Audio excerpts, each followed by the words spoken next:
Hello, good morning, students. Today we continue the lesson. What is Amish with us? The name of the book Golden Rage, and it's our lecture number 3rd. Okay, so let's start the lesson.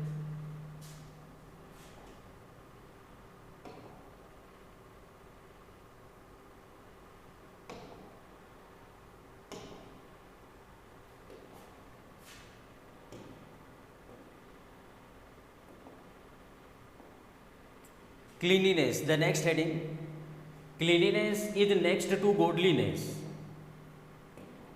Cleanliness is next to godliness, and it is a saying also. ये एक कहावत है कि जहाँ साफ सफाई होती है वहाँ देवता निवास करते हैं. ठीक है. So it is called cleanliness is next to godliness.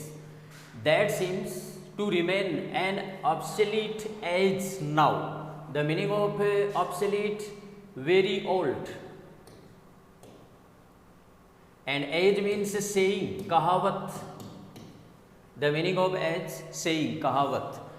तो ये लगता है कि एक पुरानी कहावत है, पुरानी कहावत मात्र है, क्योंकि the next sentence, we are so used to uncleanliness, used to habitual,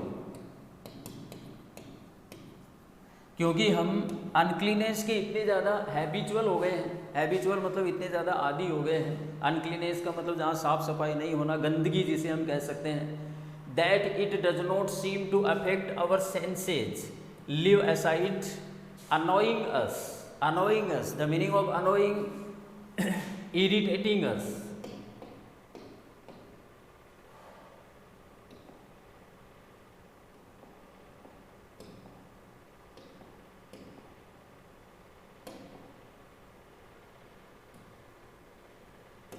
okay, irritating.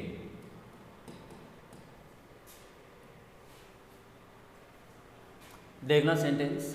That it does not seem to affect our senses. Senses means होता है अपनी इंद्रियां, और अपनी इंद्रियों में ये 5 पार्ट शामिल किए गए हैं. जैसे ये जो सेंसेज हैं, ये यूँ कह सकते हैं कि 1 ऑफ द 5 पार्ट्स. जैसे एक तो आता है इसमें हियरिंग, मतलब सुनना. साइट, देखना. और थर्ड है स्मेल. फोर्थ है टेस्ट. और 5 है टच. ठीक है. ये 5 चीज़ें आती है अपनी सेंसेस, जिसे हम इंद्रियां कहते हैं. मतलब एक तो सुनना, दूसरा साइट मतलब दृश्य एक देखना, स्मेल सूंघना, और टेस्ट स्वाद आना, और टच का मतलब स्पर्श. तो स्पर्श से जो चीज़ें हम फील करते हैं. ठीक है. तो ऐसा लगता है कि ये हमारी इंद्रियों को, हमारी सेंसेज को प्रभावित नहीं करता. एसाइट, अनोइंग अस, केवल हमें इरिटेट करने के अलावा, केवल इरिटेट तो करता है. जहाँ भी हम गंदगी देखते हैं तो हम इरिटेट तो होते हैं, लेकिन ऐसा नहीं लगता कहीं भी किसी भी पॉइंट ऑफ व्यू से कि हमारी सेंसेज को अफेक्ट करता हो. We throw the rubbish. Rubbish कहते हैं गार्बेज, कचरा. और वेस्ट मटेरियल. तो हम कूड़े कचरे को, अपने वेस्ट मटेरियल को फेंकते हैं. थ्रो मीन्स फेंकना. वेयर एवर वी लाइक, जहाँ हम चाहें वहीं फेंकते हैं. मे बी रोड्स, ये रोड हो सकती है, या कोई पब्लिक ट्रांसपोर्ट हो सकता है, या फिर एजुकेशनल इंस्टीट्यूशंस हो, चाहे शैक्षणिक संस्थान हो, वहाँ भी हम कचरा फेंकते हैं. हिस्टोरिकल मॉन्यूमेंट्स हो सकते हैं. मॉन्यूमेंट्स कहते हैं स्मारक. ठीक है. जो which are related to history. And government buildings, या गवर्नमेंट के द्वारा बनाए हुए buildings. And do not spare even holy places of worship. Spare means leave. और हम पूजा पाठ के जो पवित्र जगह हैं, होली प्लेसेज हैं, हम उन्हें भी नहीं छोड़ते. डोंट लीव, नहीं छोड़ते. ठीक है. तो जहाँ भी हम चाहते हैं, जहाँ भी हम चाहें, वहीं हम गार्बेज या अपने वेस्ट मटेरियल को फेंक देते हैं. In our fond hope of keeping our home clean, we do not hesitate in making our neighbor's home unclean. अब देखना ये sentence, in our fond hope of keeping our home clean. हम अपने घर को नीट और क्लीन बनाने की आशा में, फॉन्ड ऑफ में, we do not hesitate in making our neighbours' home unclean, हम हमारे पड़ोसी के घर को अनक्लीन बनाने में भी नहीं हिचकिचाते, हेजिटेशन नहीं रखते, ठीक है। अनक्लीन मीन्स गंदा, dirty. The rubbish may be dirt of the house, अब ये जो कूड़ा कचरा है ये घर की कोई गंदगी हो सकती है, डर्ट, या सीट ऑफ द चिल्ड्रन, या बच्चों की सीट हो सकती है, मतलब totally waste part. Skin of the vegetables या फ्रूट्स, वेजिटेबल या फ्रूट्स की स्किन, उसका कवर, और एनी अदर वेस्ट स्टफ, या कोई भी दूसरा वेस्ट मटेरियल हो सकता है। Stuff means material. The skin of the banana is seen littered on public roads, littered means scattered, यानी बिखेरा हुआ या फैला हुआ। तो बनाना जो स्किन है, छिलका जिसे कहते हैं, बनाना का छिलका, वो पब्लिक रोड पर बिखरा हुआ देखा जा सकता है या पड़ा हुआ देखा जा सकता है, scattered, in the condition of scattered.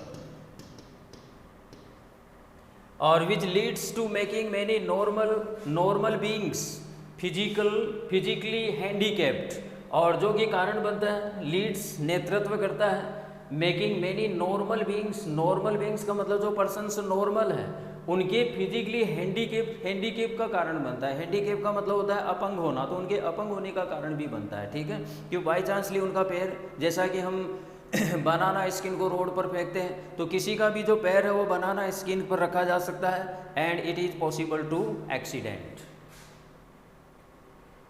तो it's also a subject cleanliness in which we have also the lack of civic sense and social behaviour.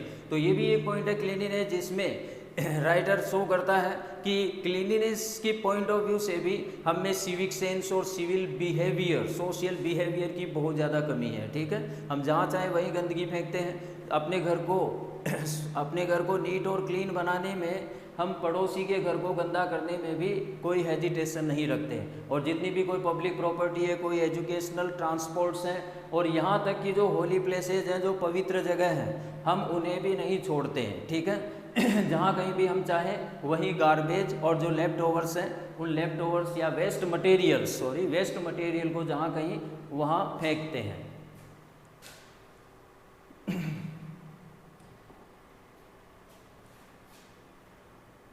The next para,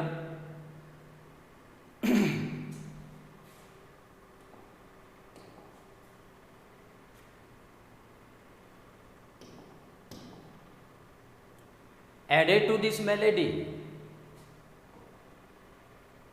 is the free movement of stray animals. Stray animals होते हैं आवारा जानवर, who spoil the roads, houses, public places and hamper traffic. Hamper का मतलब होता है obstruct, मतलब बाधा डालते हैं, obstruct. Melody mean serious problem.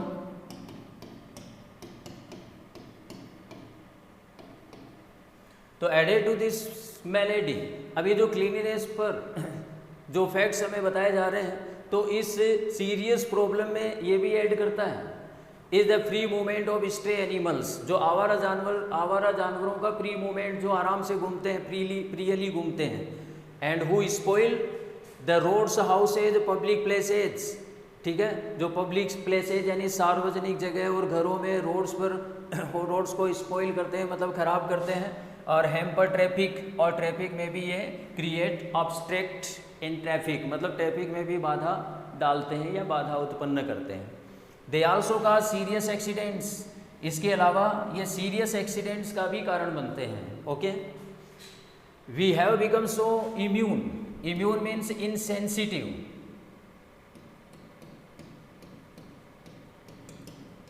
जिसे असंवेदनशील कहते हैं। तो हम इतने ज़्यादा इम्यून बन गए हैं, इतने ज़्यादा असंवेदनशील, इनसेंसिटिव बन चुके हैं against these ills means evils, इन बुराइयों के against, that nobody sees to take a note of these, कि कोई भी इन पर ध्यान नहीं देता है। Note means a notice, a note means notice, ध्यान नहीं देना, ठीक है। Nobody, the sentence is the negative, तो कोई भी इस पर ध्यान नहीं देता और हम इतने ज़्यादा इंसेंसिटिव बन चुके हैं। Even some African countries, not to talk of the advanced countries, advanced means developed, तो राइटर कहता है कि मैं डेवलप्ड कंट्रीज की बात नहीं कर रहा हूँ। कुछ अफ्रीकन देशों में, अफ्रीकन कंट्रीज में व्हेन शोन ऑन टीवी, जब वो टीवी पर दिखाए जाते हैं या हम उनको टीवी पर देखते हैं, सीम क्लीनर देन अवर्स, वो हमारे कंट्रीज की बजाय, कंट्रीज की अपेक्षा क्लीनर होते हैं, मतलब साफ होते हैं, ठीक है, जब हम उन्हें टीवी पर देखते हैं। तो we must understand that cleanliness is of paramount, paramount means great, paramount importance. तो हमें ये समझना चाहिए, वी मस्ट अंडरस्टैंड कि cleanliness is of paramount importance, कि क्लीनिनेस की बहुत ज़्यादा इम्पोर्टेंस है, इम्पोर्टेंस मीन्स महत्ता। एंड द ऑफेंडर्स, जो अपराधी है, should be dealt with strictly with punitive measures, strictly means with strictness,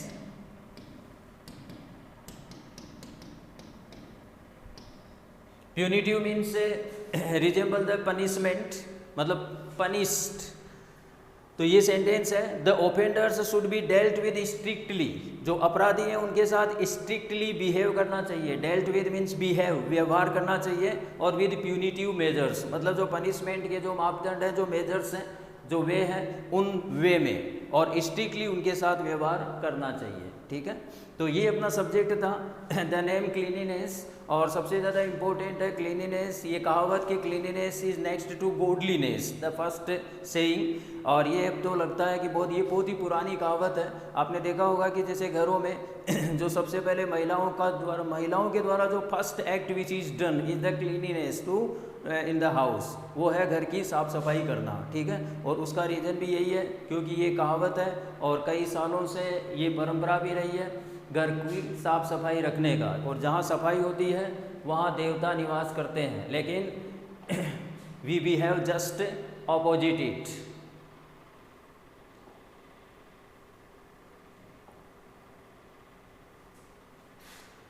the next heading we have to read, धरना बंद रेल रोको।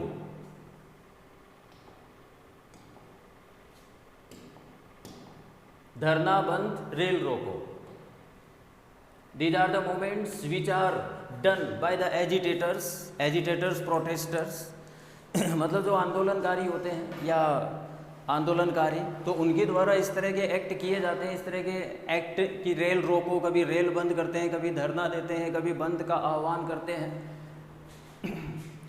The easiest way to give vent to our protest is to stage a dharna, call for a band, a rail roco demonstration।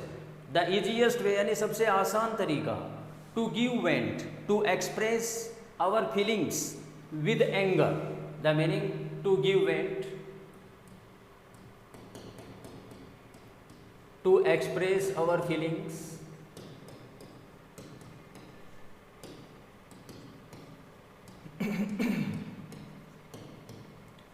मतलब क्रोध के साथ अपनी feelings को express करना। तो क्रोध से हमारी फीलिंग्स को शो करने का सबसे आसान तरीका और आवर प्रोटेस्ट, हमारे विरोध को, और वो है टू स्टेज ए धरना, यानी धरने पे बैठना। कॉल फॉर ए बंद, हर जगह या पूरे देश में या पूरे स्टेट में बंद का आह्वान कर देना, या फिर रेल रोको डिमॉन्स्ट्रेशन, या रेल रोक कर बैठ जाना। The agitators, the similar word protesters,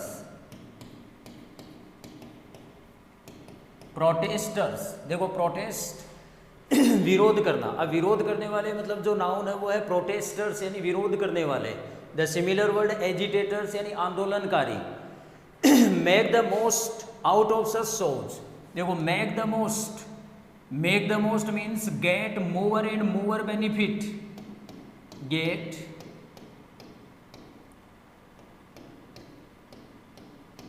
more and more benefit, मतलब ज़्यादा से ज़्यादा बेनिफिट प्राप्त करते हैं। आउट ऑफ सच सोच का मतलब ऐसे प्रदर्शनों से तो ये जो प्रोटेस्टर हैं, जो आंदोलनकारी हैं, ऐसे प्रदर्शन करके ज़्यादा से ज़्यादा बेनिफिट प्राप्त करते हैं। समझ रहे हैं? ये है इनके सोर्स। जैसे कभी धरने पे बैठना, बंद का आह्वान करना, या रेल रोको डिमॉन्स्ट्रेशन यानी प्रदर्शन।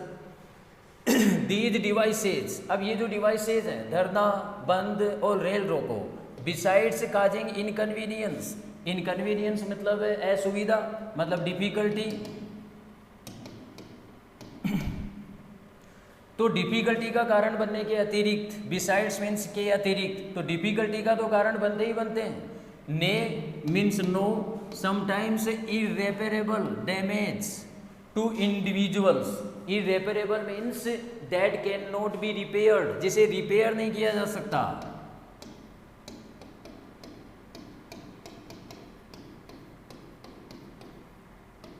That can not be repaired. तो ये डिफिकल्टी का तो कारण बनते ही बनते हैं। इसके अलावा जो इंडिविजुअल है, मतलब हर एक व्यक्ति है या कोई भी व्यक्ति, तो उसके इरेपरेबल डैमेज का भी कारण बनते हैं। मतलब ऐसा डैमेज उसे पहुंचता है कि जिसकी भरपाई पूरे जीवन में नहीं हो सकती, ठीक है, जिसकी रिपेयर नहीं किया जा सकता, वो है इरेपरेबल। तो cause immense loss, immense loss to the nation. Immense का मतलब बहुत ज़्यादा, लार्ज लॉस, और बहुत ज़्यादा लॉस होता है नेशन को, तो नेशन को बहुत ज़्यादा लार्ज लॉस का कारण बनते हैं। इमेजिन समवन इज सीरियसली सिक। आप ये इमेजिन करो, चलो धरना है या बंद है या रेल रोको डिमॉन्स्ट्रेशन है, तो इमेजिन करती है कि कोई बहुत ही सीरियसली सिक है, मतलब बहुत ज़्यादा गंभीर, सीरियसली बीमार है। या अनदर हैज एन इनस्केपेबल अपॉइंटमेंट। इनस्केपेबल मतलब नेसेसरी या unavoidable, unavoidable, necessary, appointment means meeting. या एक ऐसा व्यक्ति है जिसको बहुत ही जरूरी मीटिंग में जाना है या मीटिंग है। And still another has no provisions at home. Provisions का मतलब सप्लाईज ऑफ फूड, उसके घर में भोजन की सप्लाई नहीं है, supply of food. Who bothers for others legitimate needs. Legitimates legal. अब दूसरे व्यक्तियों की जो लीगल ज़रूरतें हैं, उन लीगल ज़रूरतों के प्रति कौन परेशान होता है? बोदर्स मीन्स परेशान होता है। कौन परेशान होता है? One remains wonder struck. Wonder struck means astonished, आश्चर्यचकित। एक व्यक्ति आश्चर्यचकित रह जाता है, टू सी, ये देखकर, दैट समटाइम्स, कभी कभी, such bans are sponsored even by responsible people. Are sponsored means are arranged. तो कभी कभी तो एक व्यक्ति आश्चर्यचकित रह जाता है ये देखकर कि ये जो बंद है, ये बंद रेस्पॉन्सिबल लोगों के द्वारा अरेंज किए जाते हैं, ठीक है। उनके पीछे जो रेस्पॉन्सिबल पर्सन होते हैं, they are very respected and responsible people, okay. Occasionally, कभी कभार, these demonstrations become violent. Violent मतलब हिंसक, बहुत ज़्यादा हिंसक हो जाते हैं। Causing further loss to the national property. National property को बहुत ज़्यादा नुकसान पहुंचाते हुए, एंड ह्यूमन लाइफ, और मानव जीवन को बहुत ज़्यादा लॉस पहुंचाते हुए, ठीक है। तो इस तरह से बहुत ज़्यादा कभी कभी जो ये डिमॉन्स्ट्रेशन है, ये जो प्रदर्शन है, ये बहुत ज़्यादा वायलेंट हो जाते हैं, ठीक है। तो पैराग्राफ्स आपको समझ में आ रहे होंगे।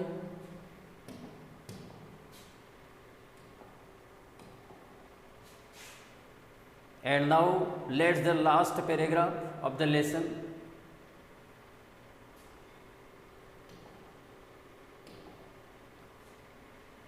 Can't we think of a suitable device for expressing our protest without causing inconvenience to others and loss to the nations? So here is a question.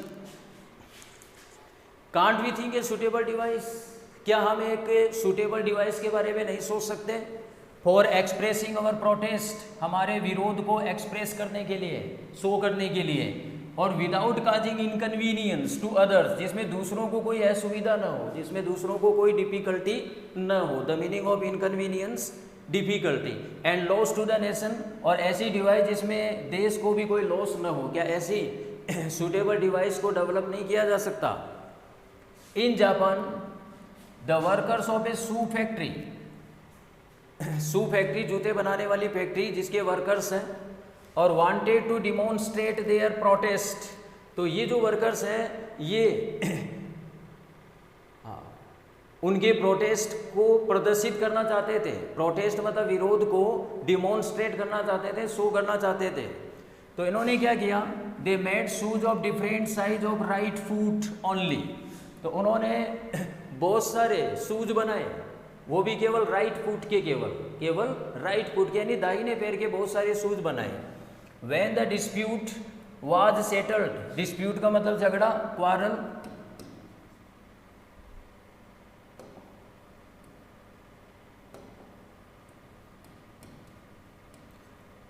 जब झगड़ा या डिस्प्यूट सेटल हो गया, they made shoes of the left foot, उन्होंने left foot के भी shoes बना दिए।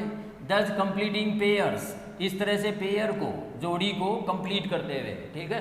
तो राइट फुट के तो उन्होंने पहले बना लिए थे, लेकिन जैसे ही ये डिस्प्यूट सेटल हुआ उन्होंने लेफ्ट फुट के भी जूते बना दिए। इस तरह से जो पेयर बनती है वो पेयर कंप्लीट हो गई। It caused inconvenience to none, अब इसमें किसी को भी असुविधा नहीं हुई। At the initial loss to the owners, और इसके जो शू फैक्ट्री के जो मालिक हैं उन मालिकों को जो बिगनिंग लॉस हुआ था, जो शुरू में जो लॉस हुआ था, initial loss, was made good, मतलब वो भर गया। Was made good a little letter, तो थोड़े दिनों बाद या थोड़ी देर बाद वो पूरा हो गया। तो अल्टरनेटिवली द प्रोटेस्टर्स में फॉलो द पाथ ऑफ सत्याग्रह, तो ऐसे ही जो बंद रेल रोको, तो उनके अल्टरनेट में जो प्रोटेस्टर्स हैं यानी जो एजिटेटर्स हैं वो इनमें से कोई भी रास्ता फॉलो कर सकते हैं। मैं फॉलो द पाथ ऑफ सत्याग्रह, या तो सत्याग्रह का रास्ता फॉलो कर सकते हैं, और या फिर हंगर स्ट्राइक जिसे भूख हड़ताल कहते हैं, सोन बाय महात्मा गांधी, और ये तरीके बताए थे महात्मा गांधी ने। As they would then put only themselves to inconvenience for their cause. Yes, as they would then put only themselves to inconvenience for their cause, तो अपने उद्देश्य की पूर्ति के लिए, तो अपने उद्देश्य के लिए, here is the cause is purpose, तो अपने उद्देश्य के लिए अपने उद्देश्य के लिए असुविधा को किसी के लिए भी असुविधा नहीं हो, तो इसके लिए Mahatma Gandhi developed these devices. The last two sentences, all these minor issues, ये जो छोटे छोटे इश्यूज हैं, are of major significance, significance means importance, महत्व। तो अकॉर्डिंग टू द राइटर ये जो जितने भी छोटे छोटे इश्यूज हैं वो मेजर यानी बहुत बड़े इम्पोर्टेंस या सिग्निफिकेंस के सब्जेक्ट्स हैं। If things like these are set right, अगर इन्हीं के समान चीज़ें अगर अच्छी हो जाती हैं या सही हो जाती हैं, set right, progress, prosperity and pleasure will knock at our door. तो ये जो सारी चीज़ें हैं, प्रोग्रेस मतलब डेवलपमेंट, प्रॉस्पिरिटी रिचनेस समृद्धि, एंड प्लेजर मतलब हैप्पीनेस खुशी, तो ये सारी चीज़ें हमारा दरवाज़ा खटखटाएगी, ठीक है।